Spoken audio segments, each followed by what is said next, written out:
Welcome to public TV news బులెటిన్ల ముందుగా headlines. Shri Sitaramachandra స్వామి వారికి ప్రభుత్వం తరపున పట్టు వస్త్రాలు, ముత్యాలు, తలంబ్రాలు సమర్పించిన సీఎం రేవంత్ రెడ్డి దంపతులు. రేషన్ షాపుల వద్ద కాంగ్రెస్ బీజేపీ కార్యకర్తల ఫ్లెక్సీల గొడవ. తెలంగాణలో పెట్టుబడులు పెట్టేలా ప్రోత్సహించండి. లాటిన్ అమెరికా, కరేబియన్ దేశాల ప్రతినిధులకు మంత్రి శ్రీధర్ బాబు విజ్ఞప్తి. కోదండరాముల కళ్యాణ మహోత్సవానికి పట్టు వస్త్రాలు సమర్పించిన ఎమ్మెల్యే డాక్టర్ పార్థసారథి.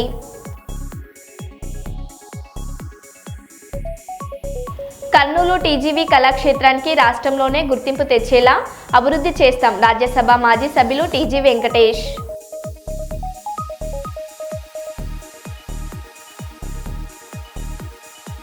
సన్నబియ్యంతో వండిన ఆహారాన్ని గిరిజన మహిళలతో కలిసి భోజనం చేసిన ఎమ్మెల్యే యశస్విన్ రెడ్డి.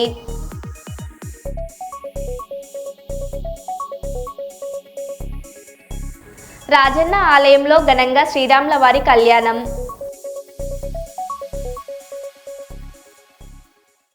ఇక వివరాల్లోకి వెళ్తే, మెదక్ జిల్లా కేంద్రంలో వెల్కమ్ బోర్డ్ ఏరియాలో డాక్టర్ బాబు జగ్జీవన్ రామ్ 117వ జయంతిని పురస్కరించుకొని ఆయన విగ్రహానికి పూలమాలలు వేసి నివాళులర్పించిన జిల్లా కలెక్టర్ రాహుల్ రాజు, గ్రంథాలయ చైర్మన్ చిలుముల సుహాసిని రెడ్డి, వివిధ సంఘాల నాయకులు తదితరులు పాల్గొన్నారు.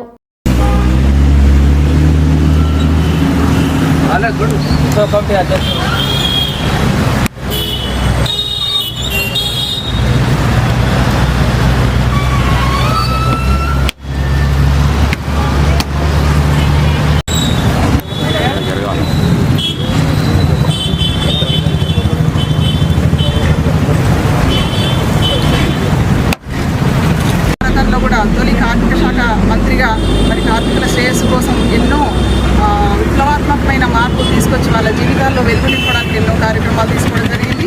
అదేవిధంగా వివిధ హోదాల్లో దాదాపు 50 సంవత్సరాల పాటు మరి శాసనసభ్యునిగా అంటే చట్టసభలో ఎంపీగా, ఎమ్మెల్యేగా పనిచేయడమే కాకుండా అతి సుదీర్ఘకాలము 30 సంవత్సరాల పాటు మంత్రిగా పనిచేయడం అనేది కూడా ఒక రికార్డ్. 50 ఏళ్ళు చట్టసభల సభ్యునిగా మరి ఉండడం అనేది ప్రపంచ రికార్డ్. అది ఇలాంటి ఎన్నో రికార్డులు తన సొంతం చేసుకుని 78 సంవత్సరాల వారి జీవిత కాలంలో 50 సంవత్సరాలు మరి ప్రజా శ్రేయస్సు కోసం, దళిత నిమ్న అట్టడుగు వర్గాల అభివృద్ధి కోసం, వారి అభ్యున్నతి కోసం, వాళ్ళ శ్రేయస్సు కోసం ఎన్నో కొత్త నిర్ణయాలను ప్రభుత్వ పరంగా కూడా తీసుకునే విధంగా వారి కృషి ఉంది. కాబట్టి మరి 118వ జయంతి సందర్భంగా కూడా మనం ఇంత గొప్పగా వారిని స్మరించుకుంటున్నామంటే దీనికి వారు చేసిన కృషి అని మనం తెలుసుకోవచ్చు. అదేవిధంగా ఇంత గొప్పగా వారి కోసం కుండను ఏర్పాటు చేయగా మొక్కవోని ధైర్యంతో ఎంతో సాహసోపేతమైన నిర్ణయం. ఆ కాలంలో ఇలాంటి పనులు అంత చిన్నతనంలో చేయడం అంటే వారి ధైర్య సాహసాలకు ప్రతీక. వారు ఎన్నో మార్లు దాన్ని అదే విధంగా కుండను పగలగొట్టడంతో ఇంకా కుండ పెట్టడం మానేయడం జరిగింది. ఆ రకంగా అతి చిన్న వయస్సులోనే మరి దళితులకు జరుగుతున్న వివక్ష నుండి వారిని బయటికి తీసుకురావాలని, దళితుల హక్కుల కోసం పోరాటం చేయాలని అంత చిన్న వయసులోనే వారు స్ఫూర్తిని తీసుకొని మరి ముందుకు నడవడం అనేది అది అనితర సాధ్యము. వారు వారి జీవిత కాలంలో ఎన్నో ఒడిదుడుకులను ఎదుర్కొన్నారు. వారు నడుస్తున్న బాటలో ఎన్నో ముళ్ళను, కంటకాలను వాటినే పూలుగా వారు భావించి మొక్కవోని ధైర్యంతో ముందుకు జరగడమే కాకుండా వారు అతి పిన్న వయసులోనే మరి శాసనసభ్యునిగా ఎన్నుకోవడం, అతి పిన్న వయస్సులోనే మరి తాత్కాలిక ప్రభుత్వంలో నెహ్రూ గారి ఆధ్వర్యంలో మరి క్యాబినెట్ మంత్రిగా వారు పనిచేయటం నుంచి ప్రాథమిక విద్య అభ్యసిస్తున్న సమయంలోనే పాఠశాలలో 2 నీటి కుండలు ఉండడం అనేది ఆ కాలంలో విన్నాను. ఒకటేమో హిందువులకి, ఒకటేమో ముస్లింలకు. అయితే మన జగ్జీవన్ రామ్ గారు ఒకరోజు ఆ హిందువులకు ఉద్దేశించిన కుండలో నుంచి నీరు తాగడం జరిగింది. దానితో వాళ్ళ విద్యార్థులంతా వెళ్ళి పాఠశాల ప్రధానోపాధ్యాయునికి చెప్పి మరి నీరు తాగిన కుండలో నుండి మేము తాగమని చెప్పడంతో మరి ప్రధానోపాధ్యాయులు గారు మరొక కుండను ఏర్పాటు చేయడం జరిగింది దళితుల కోసం. అది చూసిన తర్వాత చాలా మానసికంగా వేదన చెంది జగ్జీవన్ రామ్ గారు ఆ కుండను పగలగొట్టడం జరిగింది. ఈరోజు మరి గౌరవ బాబు జగ్జీవన్ రామ్ గారి 118వ జయంతి ఉత్సవాలకు ఇక్కడికి చేసిన గారికి, అదేవిధంగా సోదరులకు మీడియా మిత్రులకు అందరికీ కూడా నమస్కారాలు తెలియజేస్తూ, మరి ఒక వ్యక్తి ఒక లక్ష్యం ఏర్పాటు చేసుకున్నట్టయితే తప్పకుండా ఆ లక్ష్యాన్ని సాధించడం ఎలాగా అనేది మనం జగ్జీవన్ రామ్ గారి జీవిత చరిత్రను చూస్తే తెలుసుకోవచ్చు. వారు అతి చిన్న వయసులోనే మరి తండ్రిని పోగొట్టుకుని కేవలం తల్లి పాలనలో మరి క్రమశిక్షణగా మెదులుతూ సేవాభావంతో మరి దళితులకు ఏర్పడుతున్న వివక్ష కానీ సామాజిక పరంగా వాళ్ళు ఎదుర్కొంటున్న సమస్యలను కానీ వాటన్నిటి కోసం చిన్నతనం నుండే పోరాటం చేయడం జరిగింది. అందరికీ నమస్కారం. ఎస్పెషల్లీ మెదక్ జిల్లా ప్రజలందరికీ కూడా బాబు జగ్జీవన్ రావు గారి 118వ జయంతి శుభాకాంక్షలు. మరి ప్రభుత్వం, తెలంగాణ రాష్ట్ర ప్రభుత్వం ప్రతిష్టాత్మకంగా మహనీయులు ఎవరైతే ఉన్నారో మన భారత చరిత్రని చరిత్రలో చిరకాలం నిలిచిపోయే మహనీయులు ఎవరైతే ఉన్నారో సో వాళ్ళ జయంతి వర్ధంతి కార్యక్రమాలు అధికారికంగా నిర్వహించడం జరుగుతూ ఉంది. మరి దాంట్లో భాగంగా ఈరోజు మరి బాబు జగ్జీవన్ రావు గారి జీవిత చరిత్ర గురించి మనం చూసుకున్నట్టయితే కూడా మనందరికీ కూడా ఎంతో మోటివేషన్, ఇన్స్పిరేషన్ ఇచ్చే జీవిత చరిత్ర వారిది. సో వారికి సొంతం సో దేశ అత్యున్నత పొజిషన్, చాలా అట్టడుగు వర్గాల నుంచి వచ్చి అత్యున్నతమైన పొజిషన్ డిప్యూటీ ప్రైమ్ మినిస్టర్ వరకు ఆయన ఎదగడం అనేది అంటే సో ఎంతోమంది బడుగు బలైన వర్గాలు ఉన్న వాళ్ళు కూడా వాళ్ళు ఒకవేళ అనుకున్నట్లయితే ఎంత పెద్ద పొజిషన్ కన్నా వెళ్ళగలుగుతారు అనేసి వాళ్ళందరికీ కూడా ఒక స్ఫూర్తి నింపిన వ్యక్తి మన బాబు జగ్జీవన్ రావు గారు. కాంగ్రెస్ ప్రజాప్రభుత్వం పేదలకు రేషన్ కార్డు ద్వారా అందజేస్తున్న సన్నబియ్యాన్ని సద్వినియోగం చేసుకోవాలని కాంగ్రెస్ ప్రభుత్వం ప్రజలకు ఉపయోగపడే పథకాలను అమలు చేస్తుందని ఎమ్మెల్యే యశస్విన్ రెడ్డి అన్నారు. పాలకుర్తి మండలం కొండాపురం పెద్ద తండాలో తెలంగాణ రాష్ట్ర ప్రభుత్వం పంపిణీ చేసిన సన్నబియ్యంతో వండిన అన్నంను గిరిజన మహిళలతో కలిసి ఎమ్మెల్యే యశస్విన్ రెడ్డి భోజనం చేశారు. దొడ్డు బియ్యాన్ని పంపిణీ చేస్తే అమ్ముకుంటున్నారని, లేకుంటే దోశలకు పిండి వంటకాలకు వాడుకుంటున్నారని, అందుకే మన తెలంగాణ రాష్ట్ర ప్రభుత్వం పేదలకు సన్నబియ్యం పంపిణీ చేస్తుందని రాష్ట్ర ముఖ్యమంత్రి రేవంత్ రెడ్డి, మంత్రి ఉత్తమ్ కుమార్ రెడ్డి మంత్రులు మంచి నిర్ణయం తీసుకున్నారని గిరిజన మహిళలకు ఎమ్మెల్యే యశస్విన్ రెడ్డి తెలిపారు.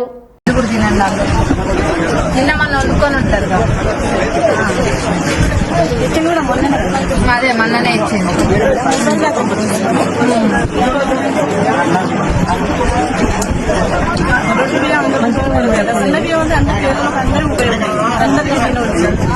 అదే దొడ్డు బియ్యము నేను ఎవరిని అడిగినా కానీ దొడ్డు బియ్యం అమ్ముకునేటోళ్ళంటే దోశలు పోసుకొని కన్నా, లేకపోతే మీ జొన్న రొట్టెలు మీకన్నా బాగా జొన్న రొట్టెల్లో కలిసి కొట్టించుకునేటోళ్ళు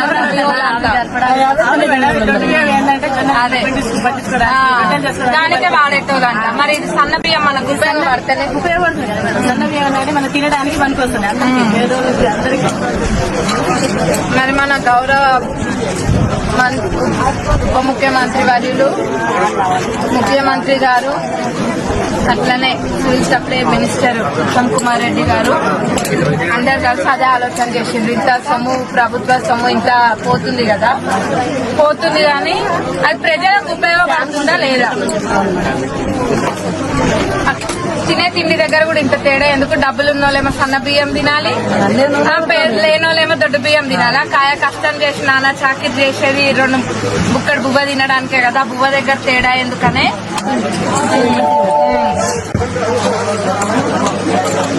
ఇప్పుడు కర్నూలు టీజీవీ కళాక్షేత్రానికి రాష్ట్రంలోనే గుర్తింపు తెచ్చేలా అభివృద్ధి చేస్తామని రాజ్యసభ మాజీ సభ్యులు టీజీ వెంకటేష్ అన్నారు. టీజీవీ కళాక్షేత్రం అధ్యక్షుడు పత్తి ఓబులయ్య కళారంగానికి గత కొన్నేళ్లుగా అందిస్తున్న సేవలను గుర్తించి రాష్ట్ర ప్రభుత్వం కళారత్న బిరుదుతో పాటు హంస పురస్కారాన్ని ముఖ్యమంత్రి చంద్రబాబు నాయుడు చేతుల మీదుగా అందుకున్నారని మాజీ ఎంపీ టీజీ వెంకటేష్ అన్నారు. నగరంలోని టీజీవీ కళాక్షేత్రంలో పత్తి ఓబులయ్యకు పౌర సన్మానం జరిగింది. ముఖ్య అతిథిగా హాజరైన టీజీ వెంకటేష్ మాట్లాడుతూ కళాకారులను నిరంతరం ప్రోత్సహిస్తామని చెప్పారు. కర్నూలు నగరాన్ని కులాలు మతాలకు అతీతంగా అభివృద్ధి చేస్తున్నామని, సమాజంలో అందరూ బాగుంటే రాష్ట్రం బాగుంటుందన్నారు. పాణ్యం ఎమ్మెల్యే గౌరు చరితారెడ్డి మాట్లాడుతూ రాయలసీమలో టీజీవీ కళాక్షేత్రం కేంద్రంగా నిరంతరం పాణ్యం ఎమ్మెల్యే గౌరు చరితారెడ్డి మాట్లాడుతూ రాయలసీమలో టీజీవీ కళాక్షేత్రం కేంద్రంగా నిరంతరం సాంస్కృతిక నాటక ప్రదర్శనలు కొనసాగుతున్నాయని అన్నారు. వారు ప్రవేశపెడుతూ జనసేన అధ్యక్షుడు డాక్టర్ టీజీ వెంకటేష్ గారికి ఈరోజు నేను మీటింగ్కి రాలేనేమో అనుకున్నాను. రాకపోతే ఎంత మిస్ అయి ఉండేవాడినో ఇప్పుడు నాకు ఈ వేదిక చూస్తే అర్థమవుతుంది. టీజీ వెంకటేష్ గారి పేరు మీద పాణ్యం నియోజకవర్గ గౌరవ ఎమ్మెల్యే శ్రీమతి గౌరవ చిత్తారెడ్డి గారిని సాధారణంగా సగౌరవంగా ఈరోజు ఈ కార్యక్రమానికి ముఖ్య అతిథిగా విచ్చేసిన పెద్దలు గౌరవనీయులు టీజీ వెంకటేష్ అన్న గారికి, మిత్రులు, మీడియా సోదరులు అందరికీ నా హృదయపూర్వక నమస్కారం. అందరూ అంటే నేను వాటి మతాలకు కులాలకు అతీతంగా మేము ముందుకు పోతున్నాం. ఈ కళాక్షేత్రంలో మరి ఆరోగ్యంగా ఉండే విధంగా చూసుకుంటున్నందుకు, మాకు అవార్డు మీద అవార్డు తీసుకుని వస్తున్నందుకు ధన్యవాదాలు తెలియజేస్తున్నాను. దంపతులకు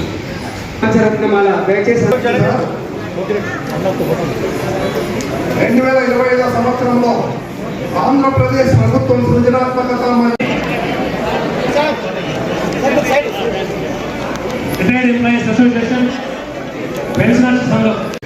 శాశ్వతం కాదు, మనం చేసే పనులే శాశ్వతంగా ఉంటాయి. మనం అందుకే నేను ఎప్పుడు చెప్పేది, వీలైనంత వరకు చుట్టుపక్కల మనం మిత్రులతో అందరితో హ్యాపీగా ఉంటూ మంచి కార్యక్రమాలు చేస్తూ, చుట్టుపక్కల వాళ్ళు బాగున్నారంటే రాష్ట్రం ప్రాంతం బాగుంటుంది, ప్రాంతం బాగుంటుంది, రాష్ట్రం బాగుంటుంది, రాష్ట్రం బాగుంటే దేశం బాగుంటుంది. మన సడన్గా దేశం బాగుండాలన్న ముందు చుట్టుపక్కల ప్రాంతాల్లో మన వాళ్ళని, మన మిత్రుల్ని అందరినీ బాగా చూసుకుంటే అది ఆటోమేటిక్గా ఉంటుంది. సో ఒకటే ఆ కార్యక్రమంలో ఉన్నందుకు వారిని ధన్యవాదాలు తెలియజేస్తూ, మరి ఇంకా కొన్ని అవార్డ్స్ తీసుకుని వచ్చి మన కళాక్షేత్రాన్ని స్టేట్లో నంబర్ 1 కళాక్షేత్రంగా తీసుకోబోతారని ఆశిస్తూ, ఈ గౌరవాన్ని తీసుకున్న ఓబ్లే గారికి, ఆయన గౌరవం కాదు మా అందరికీ గౌరవం తెచ్చిన ఓబ్లే గారికి ధన్యవాదాలు తెలియజేస్తున్నాను. ఉగాది పర్వదిన సందర్భంగా గౌరవనీయులు మన రాష్ట్ర ముఖ్యమంత్రి నారా చంద్రబాబు నాయుడు గారి నుంచి హంస అవార్డు, కళారత్న బిరుదు అందుకోవడం జరిగింది. ఇది చాలా సంతోషదాయకమైన విషయము. ఎందుకంటే ఉమ్మడి జిల్లాలో ఇంతకుముందు ఒకరిద్దరికి వచ్చింది, కానీ జిల్లా విడిపోయిన తర్వాత మొట్టమొదటిసారిగా మన కర్నూలుకే ఈ హంస అవార్డు రావడం ఎంతో సంతోషదాయకము. మరి ఈరోజు అభినందన సభలో పెద్ద ఎత్తున అన్ని సంస్థలు, సంఘాలు, మరి అలాతో పాటు మా కళాకారులు, మా అభిమానులు, మిత్రులు, బంధువులు అందరూ సమావేశమై ఒక పండుగలాగా ఈ అభినందన సభ జరిపినందుకు అందరికీ ధన్యవాదాలు తెలియజేస్తున్నాను. చాలా సంతోషంగా ఉంది.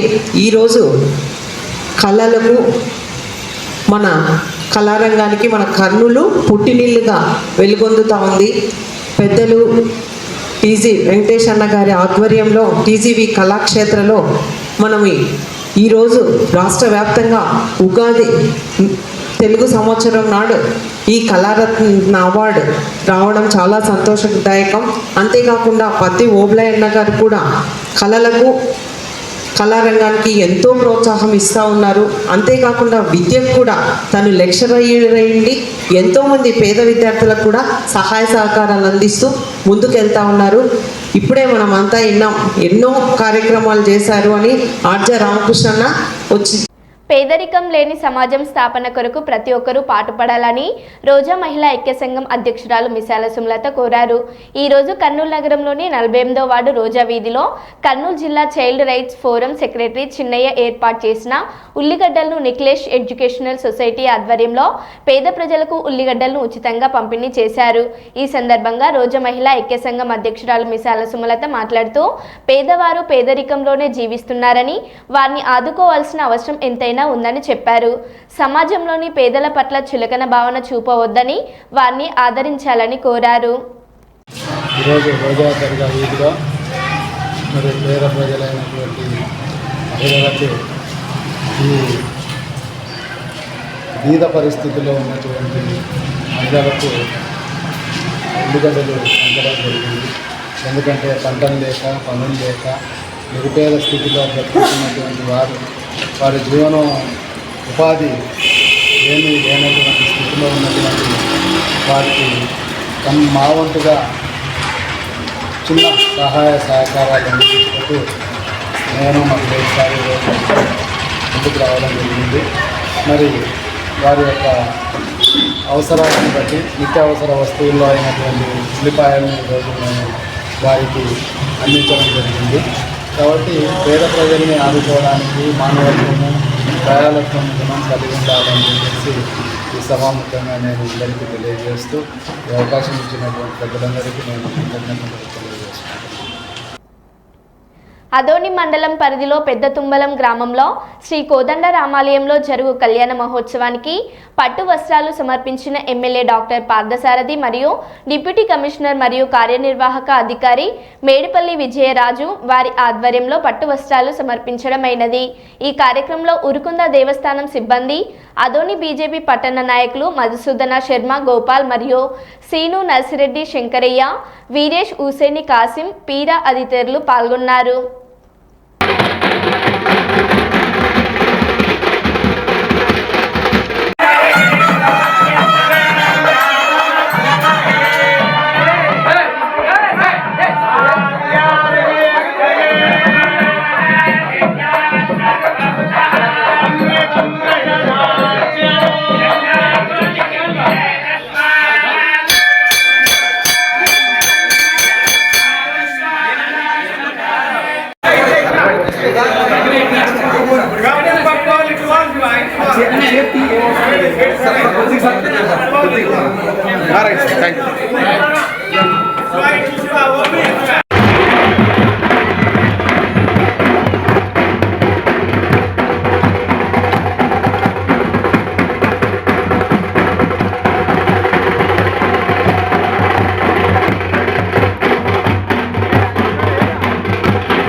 రేపు శ్రీరామనవమి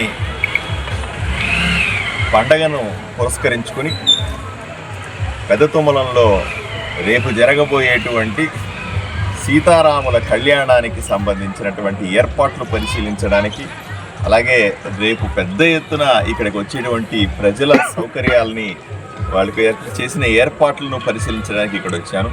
అదే సందర్భంలో రేపు శ్రీరాముల వారికి పట్టాభిషేకం జరుగుతుంది. ఆ సందర్భాన్ని పురస్కరించుకుని పట్టు వస్త్రాలు సమర్పించే సాంప్రదాయకమైనటువంటి పని చేయడానికి కూడా నేను ఇక్కడ ఈరోజు ఉన్నాను. నా అదృష్టం, శ్రీరాముల వారు నా చేత ఈ సేవ చేయించుకోవడం అన్నది నేను పూర్వజన్మ సుకృతంగా భావిస్తాను.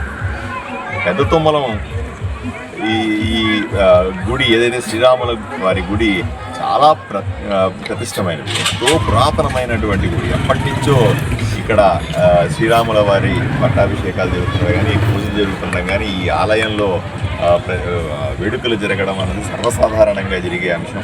చాలా వైభవంగా జరుగుతాయి. ఈ ప్రాంతాల ఈ చుట్టుపక్కల ప్రాంతాలన్నింటిలో కూడా ఇక్కడ పెళ్లి చేసుకోవాలన్నా, శుభకార్యం చేసుకోవాలన్నా ఈ గుడినే ఆశ్రయిస్తూ ఉంటారు. దీన్ని ఈ మధ్యనే బాగా రెనోవేట్ చేశాం. దీనికి సదుపాయానికి తెలియజెప్పడానికి తప్పనిసరిగా ఆర్కియాలజీ డిపార్ట్మెంట్తో కలిసి టూరిజం డెవలప్మెంట్తో వాళ్ళతో రాష్ట్ర ప్రభుత్వంతో కూడా మాట్లాడాను.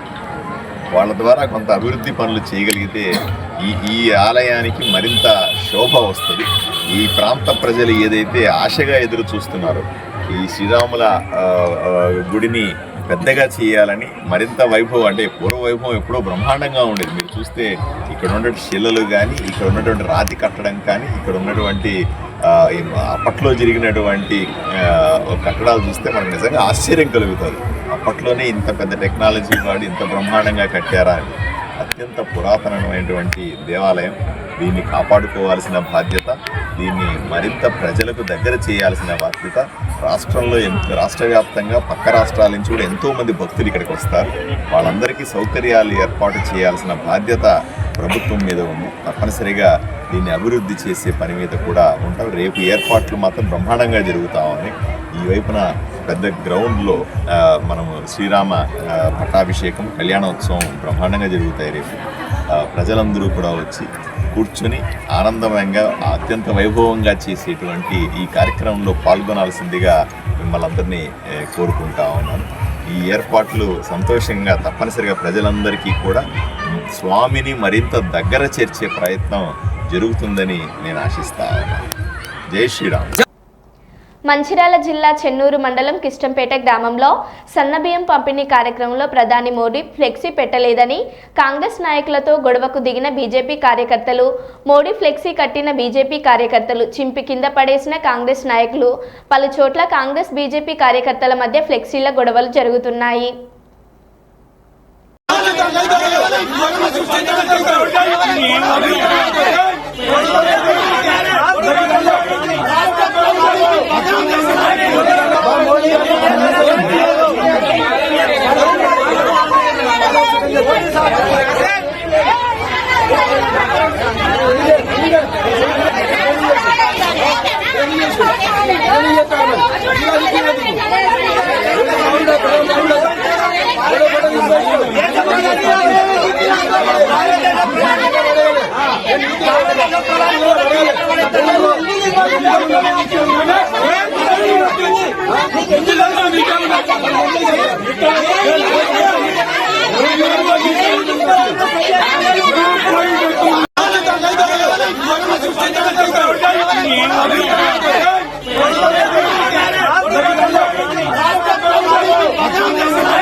మంచిర్యాల జిల్లా సిసి నాన్స్పూర్ ప్రాంతంలో ఉన్నటువంటి Oxford English medium high school CC Naspur నందు ఈరోజు శనివారం రోజున 10వ తరగతి 2024-2025 బ్యాచ్ విద్యార్థులకు వేడుకలు కార్యక్రమం ఘనంగా నిర్వహించబడ్డమైంది.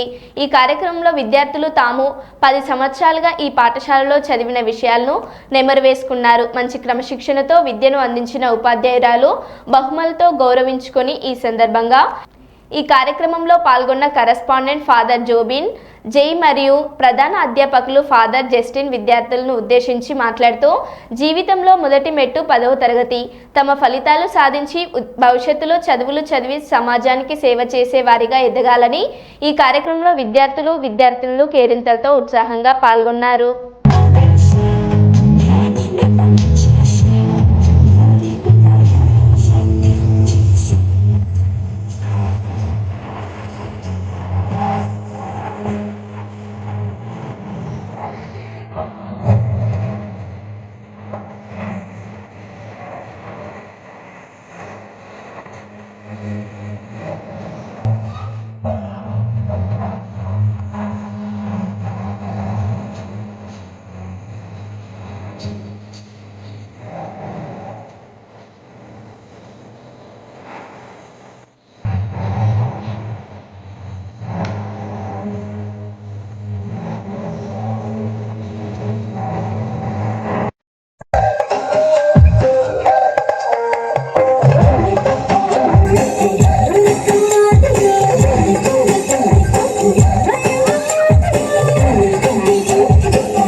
మరో బులెటిన్లో మళ్ళీ కలుద్దాం. Stay tune.